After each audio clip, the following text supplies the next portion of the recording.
You ask Tiger to solve. This deals with linear equations with one unknown. The final result is x equals 36. Let's solve it step by step. Group all x terms on the left side of the equation. Subtract x from both sides. Group like terms. Simplify the arithmetic. Group like terms.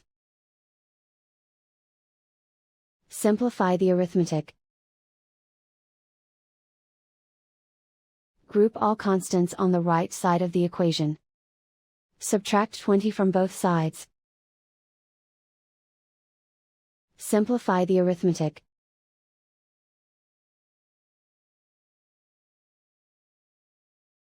And so the final result is x equals 36.